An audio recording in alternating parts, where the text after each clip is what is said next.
Cet enfant de la RDC l'a fait l'impossible. Devenir l'artiste africain francophone le plus écouté au monde. On peut dire que ce gars-là a... trop d'avance comme Rolls-Royce sur moto.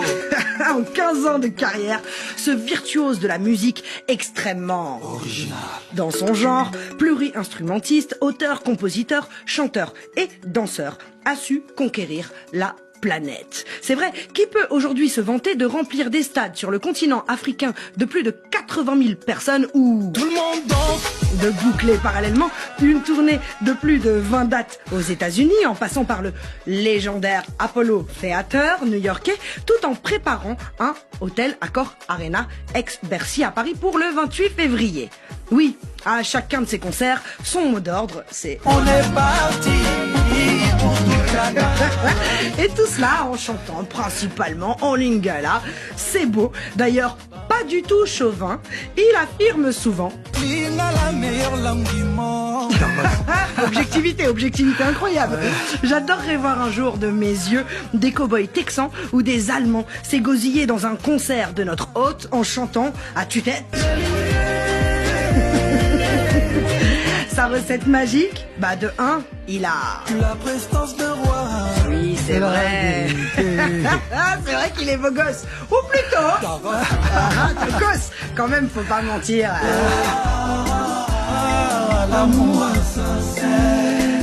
Dicap. Non, je suis pas amoureuse, on va se calmer. Il fallait juste que je la place, celle-là. Et de 2, il sait jongler aisément entre sa rumba traditionnelle et les musiques urbaines. Ce qui n'est pas une mince affaire, inspirant au passage bon nombre d'artistes. Ses multiples collaborations sont d'ailleurs la preuve de son universalité. De Booba à Aya Nakamura, en passant par R. Kelly, Wizkid, Dadju, Feu DJ Arafat, Nino, Pape Diouf et j'en passe, tous ont succombé au talent du...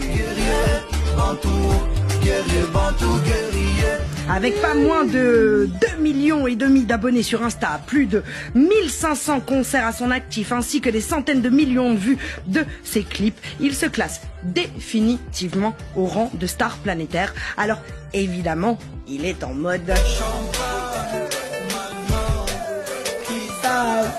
Bling bling.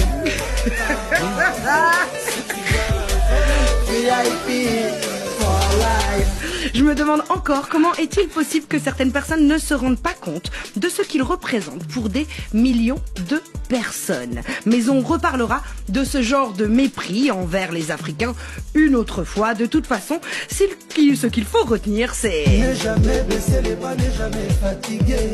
Jusqu'à ce qu'ils comprennent ou pas.